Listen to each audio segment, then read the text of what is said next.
Kakinada municipal corporation పరిధిలోని చీడీలపుర port పరిసర ప్రాంతాల్లో కోట్లు విలువ చేసే కేంద్ర రాష్ట్ర ప్రభుత్వానికి చెందిన భూములను గత ప్రభుత్వ రాజకీయ నాయకులు కనుసన్నల్లో తప్పుడు పత్రాలను సృష్టించి రెవెన్యూ రిజిస్టర్ కార్యాలయాల్లో తప్పుడు సర్వే నెంబర్లతో భూములను రిజిస్ట్రేషన్ చేయించిన వారిపై చర్యలు చేపట్టాలని Kakinada city MLA Vanamadi Venkateswararao demand చేశారు. సోమవారం ప్రజా ఫిర్యాదుల పరిష్కార వేదిక కార్యక్రమంలో సిటీ ఎమ్మెల్యే వనమాడి కొండబాబు జిల్లా కలెక్టర్ షాన్మోహన్ కలిసి ప్రభుత్వ భూములను పరిరక్షించాలని కోరుతూ వినతి పత్రం అందించారు. ఈ సందర్భంగా సిటీ ఎమ్మెల్యే వనమాడి కొండబాబు మీడియాతో మాట్లాడారు.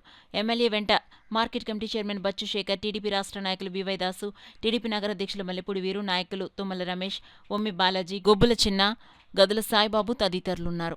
ఒక విషయం మీరు గుర్తు తీసుకురావాల్సి వస్తుంది.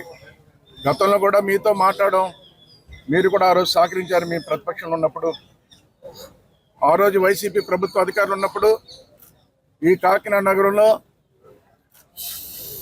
ప్రభుత్వ భూములకి తప్పుడు పత్రాలు సృష్టించి ఆ భూములను అమ్మడానికి ప్రయత్నాలు చేశారు. అలాంటివన్నీ కూడా ఆ రోజు ప్రతిపక్షంలో ఉన్నప్పుడు అవన్నీ కూడా బయట పెట్టి ఆఫ్ చేయడం జరిగింది. ఆ భూములు అమ్మడానికి ప్రయత్నాలు చేసినప్పటికి కూడా రిజిస్టర్ గారికి, అదేవిధంగా అప్పుడున్న కలెక్టర్ గారికి కంప్లైంట్లు పెట్టి ఆఫ్ చేయడం కూడా జరిగింది.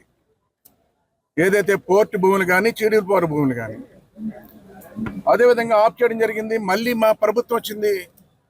ఈరోజు మా ప్రభుత్వం వచ్చిన తర్వాత ఈరోజు అదే డాక్యుమెంట్స్ మళ్ళీ కొత్తగా రిజిస్ట్రేషన్ చేయించి తప్పుడు దుపత్రాలు సృష్టించి ఈరోజు అమ్మకాలు పెడుతున్నారండి.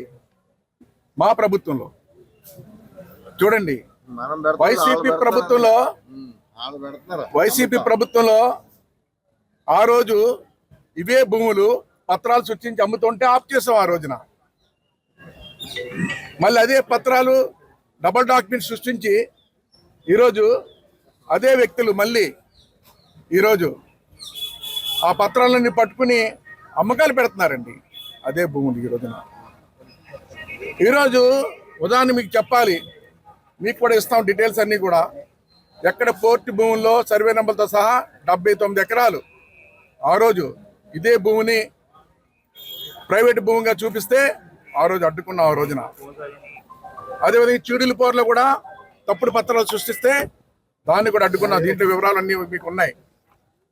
అదే ఈ రోజున అమ్మకాలు పెట్టి ఈరోజు ప్రభుత్వాన్ని మోసం చేయడానికి, ప్రజలను మోసం చేయడానికి ప్రయత్నం చేస్తున్నారు.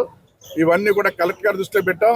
ఇవన్నీ కూడా ఎంక్వైరీ చేసి ఇవన్నీ రద్దు చేసి ఏదైతే ఆ భూములు ఉన్నాయో ఆ భూములన్నీ కూడా ప్రజల అవసరాలకి, ఏదైతే ఇళ్ల స్థలాలకు ఉన్నాయో దానికి కేటాయించేలా చూడమని కూడా చెప్పడం జరిగింది.